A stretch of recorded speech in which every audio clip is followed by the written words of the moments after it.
की अच्छी अच्छी किताबों पर बातें करते हैं। इसी क्रम में हमारे साथ आज जो मेहमान हैं, ये महाराष्ट्र में हिस्टोरिकल फिक्शन का एक बहुत बड़ा नाम है, एवरेस्ट जितना ऊंचा नाम है। विश्वास पाटिल नाम है सर का। सर आपका स्वागत है।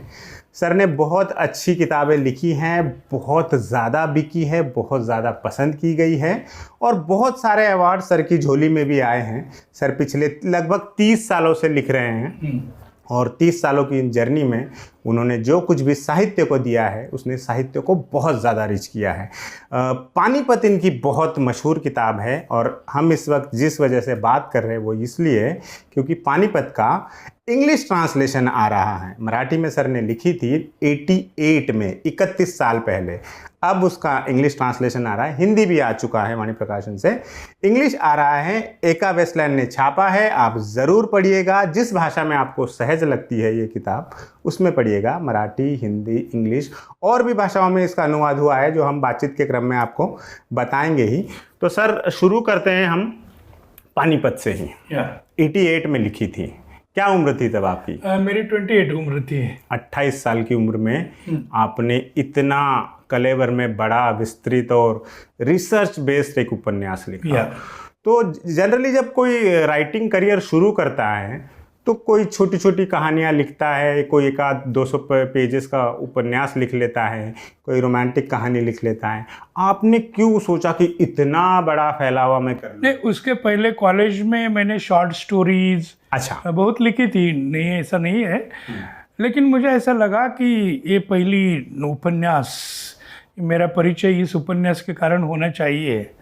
एंड मैंने 6 साल इस पर रिसर्च किया। आई स्टार्टेड इट जब मैं 22 साल का था, तब से स्टडी शुरू किया और उसके बाद एक 6 साल में हमेशा इधर आता था, करनाल, यूपी, शामली, बागपत, इसी एरिया में जहाँ ये जंग जहाँ पानीपत का युद्ध लड़ा गया। तो आप फिर उस पर आपने रिसर्च की, फिर जब किताब आई तो इंस्टेंट हिट रही। फिर आपको तारीफों के मतलब तारीफ हो गई, तारीफ की, यानी इतनी तारीफ इतनी बेची चुकी कि ये किताब ऐसी पहली ओरिजिनल लैंग्वेजेस में एक किताब होगी कि किताब आने के बाद 1 बरस में इसके रॉयल्टी पर मैंने कोल्हापुर शहर में एक बंगला नया कंस्ट्रक्ट करवा दी। मतलब आप वो रेयर उदाहरण हैं जो भारत में लिखकर पैसे कमा रहा है। यानी कि हमारे यहाँ लेखकों की स्थिति अमूमन इतनी अच्छी नहीं होती कि लोग किताब लिख के, जेके रोलिंग तो हमारे इंडिया को पता नहीं कभी कोई नसीब होगा या नहीं जो लिख के बिलियनियर हो जाए। बहरहाल ऐसे उदाहरण भी बहुत कम है जो लेखन के दम पर कुछ हासिल कर सके। तो ये जो पानीपत लिखी आपने, कितनी रिसर्च थी, कितने वक्त की मेहनत थी इसके पीछे? ये 6 साल की मेहनत थी। और पानीपत पे जो मराठा आर्मी आई थी तो पानीपत पर भेजे गए पत्र और पानीपत से आए हुए पत्र छोटे मोटे करके 12,000 लेटर थे, वो सब मैंने पढ़े। 12,000 letters, then account, historical accounts, then कुछ बखर, यानी कि अगेन हिस्टोरिकल अकाउंट, काशीराज जैसे, वो सब दस्तावेज मैंने पढ़े। बखर यानी एक तरह की उस वक्त की डायरी टाइप का सिस्टम होता है। डायरी बखर हमारे हिंदी पाठकों को नहीं समझ में आएगा। Sort of I witness account. हाँ, आई विटनेस अकाउंट जो उस वक्त रियल टाइम में किसी ने रियल टाइम में जो कुछ उधर दर्शक था या खुद जुटा हुआ था युद्ध में। और कुछ नजीब खान के बारे में कुछ नहीं मिल रहा था तो इंडिया ऑफिस से, लंदन से भी हमने कागजात मंगवाए और बहुत भारी रिसर्च किया, क्योंकि मुझे ऐसा लगा कि ये साधारण कहानी नहीं है।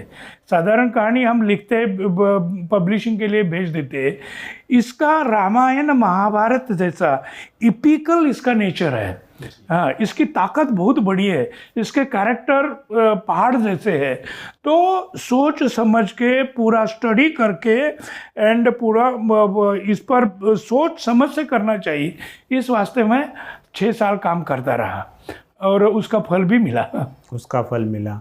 तो जब इतनी एक्सटेंसिव रिसर्च हो रही थी आपकी, तो आपको हेल्प भी मिली होगी कुछ लोगों की, या अपने ही दम पर आपने सब कुछ? नहीं, वहाँ के जब महाराष्ट्र में जो जाने माने हिस्टोरियन थे उनसे मैं सलाह मशवरा किया, उनको कई बार जाके मिला, कई हिस्ट्री के प्रोफेसर लोगों से किया, बातें की।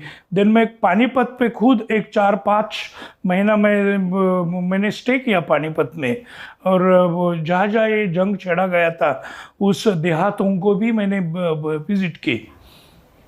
तो जब फिर किताब छप गई, उसको ग्रैंड रिसेप्शन मिला, अब लोगों ने बहुत तारीफ की। कितने एडिशन निकले इसके अब तक? इसके मराठी में 42 एडिशंस निकले। 42 बार ये किताब छपी है, और कम से कम 2 लाख से ज़्यादा प्रतियां बिक चुकी है। 2 लाख से ज़्यादा मराठी में है, और हिंदी में 10 एडिशन निकली है। हिंदी में भी 10 एडिशन निकले हैं। और हिंदी की एक बात बेहतरीन ऐसी है कि 88 में मराठी में किताब आ गई, और 91 में भारतीय ज्ञानपीठ जैसे चोटी के पब्लिशिंग हाउस इंस्टीट्यूशन ने इसको हिंदी में लाया। हिंदी में ट्रांसलेट। और तब पीवी नरसिंह राव जो बाद में प्राइम मिनिस्टर बने, वो he was a president of भारतीय ज्ञानपीठ।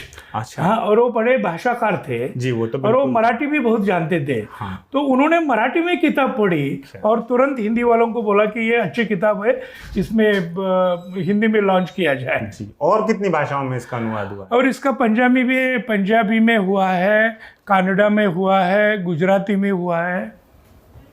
अच्छा, तो मतलब काफ़ी भाषाओं में हुआ है। इंग्लिश में ये पहला है। इंग्लिश में पहली बार पहला एडिशन है, और इसके भी 10, 20, 50 एडिशन हो सकते हैं, कोई बड़ी बात नहीं है। ठीक है, तो किताब पर थोड़ा बात करते हैं। पानीपत का युद्ध मराठों के लिए तो एक, जैसे मान लीजिए, एक सॉफ्ट कॉर्नर है उसके प्रति, या एक ऐसा जख्म है जो उनको इतनी सदियों बाद भी सालता रहता है। उस युद्ध का